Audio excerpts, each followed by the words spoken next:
Assalamualaikum warahmatullahi wabarakatuh. Alhamdulillahi rabbil alamin, alladzi khalaqal mauta wal hayata liyabluwakum ayyukum ahsanu amala wa huwal azizul ghafur.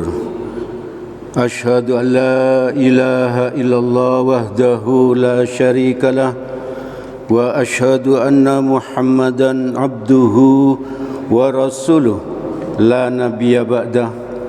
Allahumma salli ala Muhammad wa ala alihi wa ashabihi wa man tabi'ahum bi ihsanin ila yaumiddin. Jamaah salat maghrib Masjid Nurul Huda yang dirahmati oleh Allah, mari kita senantiasa terus bersyukur kepada Allah karena Allah telah memberikan nikmat-Nya yang sangat banyak kepada kita. Dua macam nikmat yang menurut Nabi manusia itu sangat sulit untuk mensyukurinya, yaitu nikmat sehat dan nikmat waktu luang. Alhamdulillah, Allah memberikan kedua macam nikmat itu kepada kita, dan kita ditolong oleh Allah untuk bisa mensyukurinya. Antara lain, nikmat itu kita manfaatkan untuk hadir ke masjid ini, untuk sholat berjamaah, untuk mendengarkan kajian-kajian yang diadakan di masjid ini. Lebih-lebih tadi kondisi hujan yang cukup lebat, kita tetap hadir ke sini. Tentu pahalanya lebih banyak karena kondisinya lebih sulit. Semoga Allah terus menolong kita agar kita menjadi hambanya yang istiqomah taat kepadanya hingga kelak kita dicabut nyawa. Semoga dalam keadaan husnul khatimah. Amin amin ya rabbal alamin. Jemaah yang dirahmati oleh Allah, beberapa pekan yang lalu kita sudah sampaikan beberapa ciri-ciri orang yang beriman, orang yang beriman. Di mana dengan ciri-ciri ini kita dipanggil oleh Allah untuk berpuasa di bulan Ramadan. Insyaallah plus minus 2 bulan lagi ya, insyaallah. Apakah semuanya harus ada pada diri kita? Kalau contohnya dari Nabi, minimal satu saja yang harus ada di kita, dan itu yang mudah ya, yang mudah. Nanti dengan satu yang mudah itu kita amalkan, mudah-mudahan ciri-ciri yang lain akan ikut ya, akan ikut. Kalau kita ulang ya, kita sudah menyampaikan 6 ciri-ciri orang beriman. 1, orang beriman itu sholatnya khusyuk ya. Sholatnya khusyuk. Yang kedua, orang beriman itu tidak suka yang sia-sia ya. Tidak suka yang sia-sia atau tidak bermanfaat. Yang ketiga, menunaikan zakat bagi yang sudah cukup nisabnya dan waktunya. Yang keempat, menjaga kemaluannya, tidak berzina, tidak homoseksual. Yang kelima, memelihara amanah-amanah yang dipikulnya dan memelihara janjinya. Yang keenam, memelihara sholatnya. Kalau yang pertama sholat itu khusyuk, yang keenam ini dijaga sholatnya, dijaga waktunya, berusaha sholat di awal waktu. Maka pada kesempatan malam ini kita coba membahas Quran surat ke-32 ayat ke-15 ke-16 ya.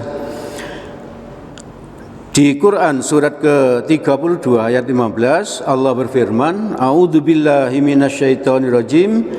Innama yu'minu bi ayatina alladzina idza dzukiru biha kharru sujjada wasabbahu bihamdi rabbihim. Sesungguhnya orang-orang yang beriman itu adalah mereka yang apabila diperingatkan dengan ayat-ayat Allah. Jadi kalau ada ayat Allah dibacakan kepada kita atau hadis Nabi yang sahih dibacakan kepada kita, maka mereka segera bersujud seraya bertasbih dan memuji Allah. Coba kita evaluasi diri kita, apakah kalau kita mendengarkan Al-Quran dibacakan, terutama kalau artinya yang dibacakan kepada kita, atau kita sendiri yang membaca arti dari Al-Quran itu, apakah kita punya hal yang seperti ini? Kita langsung bersujud, lalu bertasbih dan memuji Allah, Memang agak susah ini, agak susah. Tapi mari kita latih terus menerus. Tadi saya sampaikan bahwa salah satu dari sifat-sifat yang ada ini kita usahakan sudah ada pada diri kita. Salah satu aja yang menurut kita enak dan bisa bisa istiqomah kita amalkan. Seperti sahabat Nabi yang tanya pada Nabi, "Wahai Nabi, tunjukkan kepadaku satu amalan yang bisa saya lakukan terus menerus, yang bisa membuat saya masuk surga." Nabi menjawab, "Jangan marah." Lalu ditanya lagi, Nabi jawab, "Jangan marah," sampai 3 kali. Lah kenapa kok orang itu dijawab oleh Nabi jangan marah? Karena apa? Ternyata orang itu memang pemarah. Dan kalau sifat marah itu bisa ditahan, maka sifat-sifat baik yang lain akan muncul dengan sendirinya. Allah yang akan memunculkannya. Asalkan kita itu bisa menahan kejelekan kita yang bisa membuat kita itu tidak taat kepada Allah. Maka mari kita berusaha, salah satu ada pada diri kita. Kalau menurut tafsir Al-Azhar yang disusun oleh Hamka, orang yang beriman itu yang apabila mendengar nasihat atau dibacakan Al-Quran dan hadis, maka dia tersungkur sujud, lalu menerima nasihat tersebut dengan ikhlas dari siapapun. Kalau ada anak kecil menasihati kita dan yang dinasihatkan itu betul, maka kita harus menerimanya.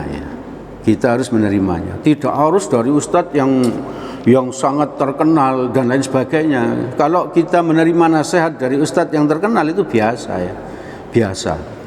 Tapi kalau kita menerima nasihat dari anak kecil dan itu nasihat yang betul, maka itu adalah baru kita luar biasa.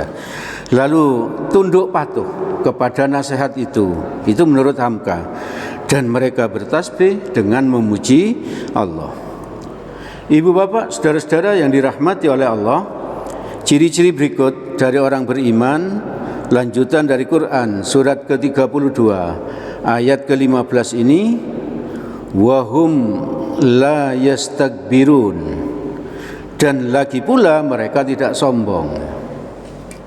Apakah orang yang suka pakai baju yang bagus itu sombong? Ternyata tidak. Tidak mesti sombong. Apakah orang yang pakai mobil mewah terus dia sombong? Tidak mesti sombong. Sombong itu muncul kalau apa? Kalau 2 kriteria yang diberikan Nabi itu muncul pada orang itu. Di dalam hadis riwayat Muslim, Nabi bersabda, saya bacakan artinya, sombong itu adalah menolak kebenaran. Jadi kalau kita dinasehati sesuatu yang benar dan kita tolak, itu berarti kita sombong. Seperti tadi itu ada anak usia SMA misalnya, lebih muda dari kita, lalu menasehati kita, dan itu nasihat yang benar lalu kita tolak, maka di saat itulah kita sombong. Itu yang pertama, menolak kebenarannya. Dan yang kedua, merendahkan orang lain. Kalau kita memakai mobil mewah tapi dia tetap rendah hati karena dia mungkin mau kemana, mau ngaji kemana terus pakai mobil mewah, itu enggak masalah. Yang penting tidak merendahkan orang lain. Bahkan mobil yang mewah tadi dia dipakai untuk ngajak tetangganya untuk ngaji ya, misalnya seperti itu. Jadi ukurannya adalah merendahkan orang lain. Lalu ciri-ciri yang terakhir yang bisa saya sampaikan pada kesempatan malam ini, dan ini barangkali agak panjang sedikit, yaitu Quran surat ke-32 ayat yang ke-16. Tatajafa junubuhum anil madaji'i. Nah, menjelang Ramadan ini kita amalkan ayat ini ya. Kita latih ayat ini. Barangkali mulai nanti malam. Lambung mereka jauh dari tempat tidurnya. Itu maksudnya apa? Mereka sedikit tidur di waktu malam. Untuk apa? Mereka sedikit tidur di waktu malam. Yang pertama untuk tahajud ya, untuk sholat tahajud. Di Quran surat 17 ayat 79 Allah berfirman, wa minal laili fatahajjat bihi nafilatan laka asa ayyab'atsaka rabbuka maqaman mahmuda. Dan pada sebagian malam hari sholat tahajudlah kamu. Jadi kita menurut ayat ini jangan tidur terus ya. Jangan tidur terus. Semalam suntuk kita pakai tidur ya. Jadi sebagian malam kita bangun ya. Kita bangun untuk sholat tahajud. Kenapa harus kita latih? Karena nanti di bulan Ramadan itu ada malam Lailatul Qadar. Di saat itulah kalau kita beribadah maka pahalanya seperti kita ibadah 83 tahun plus minus ya. Maka untuk itu kita latih mulai sekarang ya. Kita kurangi tidur kita sedikit demi sedikit ya. Kita kurangi tidurnya sedikit demi sedikit sehingga nanti di saat malam ke-21 dan seterusnya barangkali kita sudah tidak tidur sama sekali. Kalau mulai sekarang kita tidak latih, lalu malam 21 kita ingin menyambut Lailatul Qadar, biasanya itu tidak berhasil. Ada saja ini. Maka harus kita latih mulai sekarang. Harus kita persiapkan mulai sekarang. Kurangi tidurnya sedikit demi sedikit. Ayo kita sama-sama berlatih. Apakah saya sudah bisa? Belum ya, sama-sama belum. Mari kita sama-sama berlatih. Kalau Nabi, Ibu Bapak, Saudara-saudara, sebagian malam tadi itu kalau Nabi bangun mulai jam 12 ya. Jam 12 Nabi tahajud. Menurut istrinya kakinya sampai bengkak-bengkak ya. Istri pun paginya sampai bengkak. Padahal Nabi sudah dijamin surga. Nabi sudah pasti diampuni dosa-dosanya. Tapi ketika ditanya oleh istrinya, wahai Nabi, bukankah engkau sudah pasti diampuni dosa-dosanya? Kenapa kamu harus harus bersusah payah untuk sholat lama-lama? Maka Nabi menjawab, kalau saya itu sudah pasti diampuni, wahai Aisyah, apakah tidak seharusnya saya ini bersyukur kepada Allah? Maka untuk bersyukur itulah saya sholat sampai kaki bengkak. Coba, Nabi yang sudah dijamin surga, Nabi yang sudah pasti masuk surganya pertama kali dan pasti diampuni, masih sholatnya seperti itu. Maka mari pelan-pelan kita tiru ya, sholatnya Nabi, minimal kualitasnya ya. Kalau kuantitasnya belum, kualitasnya yang diperbaiki ya. Kalau kita minimal sepertiga malam. Karena di sepertiga malam itu semua doa-doa pasti dikabulkan oleh Allah. Lanjutan ayat tadi itu, sebagai suatu ibadah tambahan bagimu. Jadi tahajud itu merupakan suatu ibadah tambahan. Yang utama apa? Sholat 5 waktu. Itu yang utama. Jangan sampai kita itu tidak sholat 5 waktu tapi tahajudnya rajin ya. Dan jangan sampai pula kita tahajud terus subuhnya telat itu. Jadi orang tahajud mulai jam 12 tapi jam 3 dia tidur. Akibatnya apa? Azan subuh enggak bangun. Itu berarti mengorbankan yang wajib tapi mengutamakan yang sunnah. Tidak seperti itu kalau yang dicontohkan Nabi. Kita lebih baik tahajudnya 3:30 ya. setengah 4 terus kita apa? Terus bangun sampai subuh ya. Sampai subuh, sehingga kita adzan subuh kita mendengar. Di saat adzan subuh itu kita mendengar, langsung kita berangkat ke masjid gitu. Jadi ke masjidnya tidak terlambat. Jangan sampai kita mengorbankan yang wajib tapi yang sunnah didahulukan. Jadi ibu bapak, saudara-saudara, yang utama adalah sholat 5 waktu. Lalu tahajud menurut Allah di Quran ini adalah sebagai ibadah tambahan. Untuk apa ibadah tambahan itu? Mudah-mudahan Tuhanmu mengangkat kamu ke tempat yang terpuji. Kalau Nabi, tahajud itu wajib bagi Nabi. Akibatnya apa? Pahala yang diberikan Allah kepada Nabi adalah Nabi diberi kesempatan untuk memberi syafaat kepada umatnya. Jadi barangkali ada umatnya Nabi yang sudah mau masuk neraka, dengan syafaatnya Nabi orang itu bisa selamat. Orang itu bisa selamat.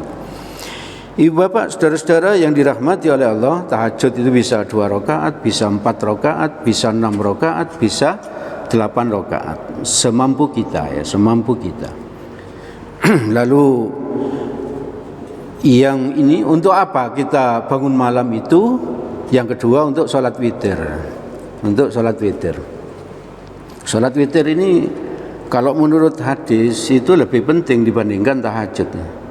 Sholat witir lebih penting dibandingkan tahajud. Kenapa begitu? Ada hadisnya, riwayat Bukhari nomor 1178 dan Muslim nomor 721 dari Abu Hurairah. Abu Hurairah ini berkata, Ausoni Khalili sallallahu alaihi wasallam, kekasihku. Abu Hurairah itu memanggil Nabi itu kekasihku, kekasihku. Rasulullah sallallahu alaihi wasallam mewariskan kepadaku untuk ada 3 yang diwariskan Nabi kepada Abu Hurairah. Salah satunya saya sampaikan, salah satunya wa an utira qabla an arkud, yaitu salat witirlah kamu sebelum tidur. Jadi ini perintahnya kepada Abu Hurairah sebelum tidur.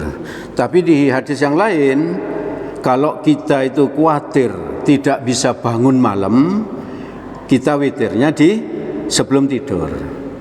Tapi kalau kita yakin malam bisa bangun, sholat witirnya di akhir malam. Karena sholat di akhir malam itu lebih utama ya.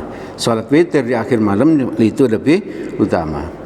Suatu hari Abu Bakar dan Umar menghadap Nabi. Lalu Nabi bertanya kepada kedua sahabat utamanya ini, wahai Abu Bakar, bagaimana engkau mengamalkan salat witir? Abu Bakar menjawab, saya selalu mengamalkannya sebelum saya tidur, karena saya khawatir malam hari tidak bisa bangun. Maka untuk tindakan Abu Bakar ini, Nabi memuji Abu Bakar. Sesungguhnya engkau adalah orang yang sangat hati-hati. Jadi Abu Bakar dipuji Nabi ya, karena apa? Selalu sebelum tidur beliau sudah witir gitu. Maka oleh Nabi dipuji, engkau orang yang sangat hati-hati. Bagaimana dengan engkau Umar itu? Umar menjawab, saya selalu salat witir setelah saya tidur wahai Nabi. Saya malam-malam bangun terus saya salat witir. Nabi pun memuji, wahai Umar, engkau adalah orang yang sangat kuat ya. Orang yang sangat kuat, luar biasa Nabi. Semua tindakan sahabatnya itu dipuji. Semua tindakan sahabatnya dipuji. Itu berarti apa? Memotivasi sahabatnya. Memotivasi sahabatnya agar apa? Agar mereka tidak berputus asa di dalam melaksanakan ketaatan-ketaatan. Jadi kalau kita khawatir tidak bisa bangun malam, maka kita witir sebelum tidur. Dan kalau kita bisa yakin malam-malam bisa bangun, maka sholat witirnya itu lebih afdal di akhir malam. Ibu bapak, saudara-saudara yang dirahmati oleh Allah, untuk apa lagi bangun malam itu? Untuk istighfar ya. Istighfar minimal 70 kali atau 100 kali, karena Nabi melakukannya seperti itu.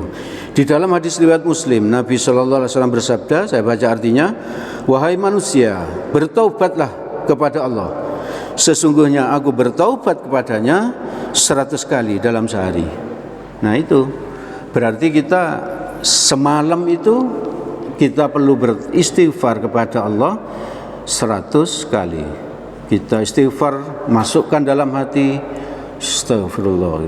Jadi dimasukkan dalam hati, betul-betul direnungkan. Bukan astagfirullah, bukan seperti itu ya. Bukan seperti, tapi kita betul-betul ada rasa penyesalan, ada rasa takut kepada Allah gitu ya. Jadi kita baca di dalam hati dengan lembut, astagfirullahaladzim, misalnya seperti itu. Jadi 100 kali Nabi melakukan seperti itu. Lalu untuk apa lagi bangun malam itu? Membaca Al-Quran. Untuk membaca Al-Quran. Di Quran surat 73 ayat keempat, nanti bisa dibuka, saya baca artinya. Dan bacalah Al-Quran itu dengan perlahan-lahan.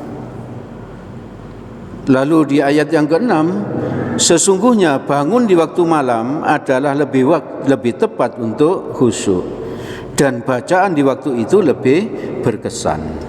Jadi kita baca Al-Quran itu dengan perlahan-lahan, dengan tartil, bukan dengan cepat-cepatan ya. Kalau kita membaca Al-Quran secara mandiri, kalau kita meniru sahabat, itu paling cepat hatamnya itu para sahabat 3 hari sekali ya. 3 hari sekali itu sahabat yang paling cepat. Berarti kalau kita hatam dalam 1 hari itu menyelisih sahabat ya, menyelisih sahabat. Jadi sahabat Nabi itu yang paling cepat itu hatam dalam waktu 3 hari, itu hatam 1 kali. Berarti 1 hari 10 juz ya. 1 hari 10 juz. Besok 10 juz, lusa 10 juz hatam. Ada yang setiap 4 hari, ada yang setiap 5 hari, ada yang setiap 10 hari. Tidak ada sahabat Nabi yang tidak membaca Al-Quran ya. Tidak ada ya. Dan kalau kita belum lancar baca Al-Qurannya, baca saja ya. Baca saja, tidak apa-apa ya. Sebab orang yang bacaan Al-Qurannya itu lancar, dia akan bersama para malaikat. Sedangkan orang yang bacaannya itu masih terbata-bata, dia tetap mendapatkan pahala, Itulah hebatnya orang membaca Al-Quran ya. Maka mari kita sediakan waktu, bukan membaca Al-Quran di waktu-waktu tersisa kita, tapi kita siapkan waktu untuk membaca Al-Quran. Dan yang terakhir, kita bangun malam itu untuk berdoa. Berdoanya untuk kepentingan diri sendiri, untuk kepentingan keluarga, untuk kepentingan jamaah masjid ya. Seperti yang kita kaji pekan yang lalu, mendoakan orang lain tanpa sepengetahuan orang yang didoakan itu merupakan doa yang mustajabah ya. Doa yang mustajabah. Jadi kalau kita berdoa, ibu bapak ketika tahajud, ya jangan lupa sertakan jamaah masjid Nurul Huda ya. Jadi misalnya apa? Kita berdoanya, ya Allah, ampunilah dosa-dosa kami, keluarga kami, juga semua jamaah masjid Nurul Huda ya. Dan seterusnya, doa yang baik-baik ya. Doa yang baik-baik ketika tahajud, ketika kita menunggu antara azan dan iqamah itu kita berdoa, bukan untuk diri kita saja, juga untuk para jamaah, untuk tetangga kita dan lain sebagainya. Di dalam hadis dikatakan bahwa apa? Doa di sepertiga terakhir itu pasti dikabulkan oleh Allah. Maka mari kita biasakan, kita latih mulai sekarang bangun malam ya, bangun malam. Paling tidak mungkin mau mulai nanti malam karena berlatih di awal-awal, mungkin mulai 3:30 ya. Kalau yang sudah bangun 3:30 dikurangi lagi ya, bangun jam 3:15.